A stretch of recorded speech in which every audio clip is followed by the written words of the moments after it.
안녕하세요. 연세대학교 국제학부를 준비하는 학생분들. 저는 연세대 국제학부를 졸업하고 학생부 종합전형과 영어 특기자 컨설팅 그리고 면접 강의를 하고 있는 이혜림 선생님입니다. 선생님은 대학교 때부터 면접 수업하고 그리고 자기소개서 컨설팅을 진행을 해오면서 졸업 후에 학원에서 계속 강의를 해왔는데요. 올해로 10년째가 되었습니다. 그래서 학생분들이 특히 영어 특기자 전형을 준비하면서 궁금했던 점들이 많을 텐데요. 그런 점들을 추려서 학생들에게 도움이 되고자 이 영상을 만들었습니다. 오늘은 그래서 연세대 국제학부를 영어 특기자 전형으로 지원을 하려고 하는데요. 하스 계열하고 언더우드 계열이 있는데 그 두 개의 차이점을 잘 모르겠어요 라고 물어보는 친구들이 굉장히 많았어요. 그래서 그 두 계열의 차이점을 알려드릴 거고요. 그리고 저는 언더우드 계열과 하스 계열 중에 어느 계열로 지원을 하는 게 좋을까요? 이런 질문들과 나는 비교과가 별로 없어요. 혹은 내신이 별로 좋지 않아요. 합격 가능할까요? 라는 이런 질문들. 그리고 또 저는 해외에서 한 번도 살다 오지 않았어요. 근데 영어 특기자 전형에 지원을 해도 될까요? 혹은 합격할 수 있을까요? 라는 이런 질문들에 대한 답변을 해드리도록 하겠습니다. 첫 번째로 하스 계열과 언더우드 계열이 있는데요. 이 두 가지는 어떻게 다른가요? 라고 질문하는 친구들이 많고 원서 접수를 하기 직전까지 잘 모르는 학생들이 많은 것 같아요. 그래서 차이점을 설명해 드리도록 하겠습니다. 일단 첫 번째로는 하스 계열과 언더우드 계열의 가장 큰 차이점은 전공할 수 있는 과가 다르다는 거예요.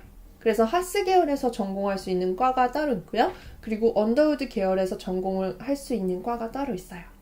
이 과에 대한 설명은 선생님이 다른 영상에서 좀 더 자세하게 설명을 해드릴 거고요. 만약에 내가 연세대학교 국제학부를 지원한다 하면은 꼭 보셔야 되는 영상입니다. 특히 자기소개서를 작성하기 전에 보시면 많은 도움이 될 거예요. 그리고 두 번째는 면접 방식이 다르다는 거예요. 그리고 세 번째는 면접 문제가 다릅니다. 그러면 면접이 어떻게 다르게 진행되는지 알려드릴게요.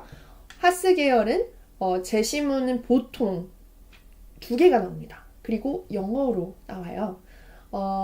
문제는 3개고요. 제시문이 2개, 영어로 나온다는 것은 두 문제는 심층 면접이겠죠. 그리고 세 번째 마지막 문제는 약간 인성 면접 같이 나와요. 그래서 이 문제는 세 번째 문제는 영어로 답변을 해야 되고요. 나머지 2개 그 앞부분의 2개 문제, 심층 면접 문제들은 한국어로 답해도 됩니다. 그래서 내가 만약에 영어로 말하는 것에 약간 자신이 없다. 나는 순수 국내파야 라고 하시는 학생분들은 지원을 하실 때 첫 번째랑 두 번째 문제는 다 한국어로 대답할 수 있기 때문에 세 번째 인성 면접 문제만 영어로 조금 준비를 하신다면 훨씬 수월하게 준비를 하실 수 있을 거예요. 그리고 언더우드 전형은요. 제시문이 2개 아니면 3개가 나오는데요. 이 세 문제 모두 보통 심층 면접 문제처럼 나오는 경우가 많습니다. 그리고 언더우드 전형은 모두 다 영어로 대답을 해야 해요. 그래서 내가 해외에서 오래 살다 왔다. 아니면 내가 한국어보다 영어로 말하는 게 더 편하다라고 하는 학생들은 언더우드 전형으로 지원을 하시는 게 더 합격하는 확률을 높일 수 있겠죠. 두 번째, 면접 문제가 다른데요. 어떻게 다른지 조금 더 자세하게 설명을 해드릴게요. 초기에는 하스 계열하고 언더우드 계열의 문제가 똑같았어요. 근데 2015년 정도부터 이제 하스 계열과 언더우드 계열의 주제는 비슷해요. 예를 들어서 자유에 대해서 언더우드 계열에 나왔다면 하스 계열에서도 자유에 대해서 이제 말하는 제시문들이 나오는데요. 문제가 다르고요. 그리고 세 번째 문제는 아까 말씀드렸다시피 하스 계열에서는 인성면접같이 약간 더 쉬운 문제가 나옵니다. 그래서 이 세 번째 문제는 좀 더 준비를 할 수 있는 문제라고 말씀을 드릴 수 있겠어요. 예를 들어 드릴게요. 2015학년도에 하스 계열 3번 문제를 제가 알려드릴게요. 미래의 중요한 상을 받는 자신을 상상해보세요. 이 상은 무엇이고 그리고 이 상을 수상하는 발표자는 자신에 대해서 어떻게 설명할 것인가 라고 묻는 질문이 나왔어요. 이 문제는 곧 무엇을 물어보는 거냐면 내가 미래에 무엇을 하고 싶은지, 내가 어떤 커리어를 갖고 싶은지에 대해서 묻는 문제이기 때문에 예를 들어서 10년 후에 자신은 무엇을 하고 있을 건가요? 그런 문제와 비슷하다고 보시면 돼요. 그러니까 이제 인성 면접 문제와 비슷하죠. 이거는 영어로 답변을 하셔야 됩니다. 2015년도 언더우드 계열 문제 3번 문제를 볼게요. 이제 2015학년도에는 피터 싱어의 동물 해방론에 관한 제시문이 나왔고요. 하스 계열이나 언더우드 계열 모두 비슷한 주제로 나왔어요. 대신 제시문이 약간은 다릅니다. 언더우드 계열의 3번 문제는 우리가 노예를 대하는 방식과 그리고 우리가 지금 동물을 대하는 방식이 비슷합니다. 근데 우리가 옛날에 노예를 대했던 방식은 분명히 비도덕적이었죠. 그래서 우리가 동물들을 지금 이렇게 대하는 것도 사실은 비도덕적인 것이다 라는 주장은 옳은가 그른가 이 문제였고요. 그래서 하스와 비교하게 된다면 3번 문제, 언더우드의 3번 문제는 약간 더 심층 면접과 같은 비판적 사고를 요하는 문제가 나왔다고 볼 수 있겠습니다. 두 계열 모두 면접 준비 시간이 20분이에요. 그렇기 때문에 만약에 내가 언더우드 계열을 준비한다라는 학생인 분들은 약간 더 면접 시간 배분에 좀 더 신경을 쓰셔서 면접 준비를 하시면 더 도움이 될 것입니다. 근데 또 이제 교수님 마음에 따라 또 다른 게요. 2015년, 2016, 17에는 이제 문제가 하스 계열과 언더우드가 다 다르게 나왔는데 2018학년도에는 문제가 똑같이 나왔어요. 그 제시문과 그리고 질문 모두 다 똑같이 나왔거든요. 그래서 사실 매년 교재하시는 분들의 마음에 따라서 달라지는 것이 아닌가라는 생각도 하고 있습니다. 근데 이제 이런 트렌드가 있다 보니까 언더우드 전형을 준비하는 학생들은 면접 시간 배분에 조금 더 신경을 써서 면접 준비를 하시면 좋을 것 같습니다. 선생님, 저는 하스로 지원을 해야 될까요? 아니면 언더우드 계열로 지원을 해야 될까요? 라고 묻는 학생들이 많은데요. 첫 번째로 학생이 해외에서 오래 살다 왔다. 그러면 언더우드 전형으로 지원을 하는 것이 조금 더 맞을 것 같아요. 왜냐하면 언더우드 계열은 영어로 답변을 모두 해야 되기 때문인데요. 그래서 면접 방식 때문에 이렇게 차이가 나는 거죠. 내가 만약에 순수 국내파 학생이다 라고 하면은 좀 더 한국어로 답변을 더 많이 할 수 있는 하스 계열로 지원을 하시면 될 것 같습니다. 나는 영어랑 한국어 면접 둘 다 할 수 있고 어떤 계열로 지원을 할지 잘 모르겠는 학생들은 꼭 하스에서 전공할 수 있는 과와 언더우드 계열에서 전공할 수 있는 과가 다르기 때문에 자신에게 좀 더 적성에 맞는 과를 선택해서 지원을 하면 될 것 같습니다. 저는 해외에서 한 번도 살다 오지 않았어요. 혹은 저는 해외에서 진짜 조금만 살았어요. 근데 영어 특기자 전형으로 연세대 언더우드 국제학부에 지원 가능할까요? 혹은 합격 가능할까요? 라고 묻는 학생들이 있는데요.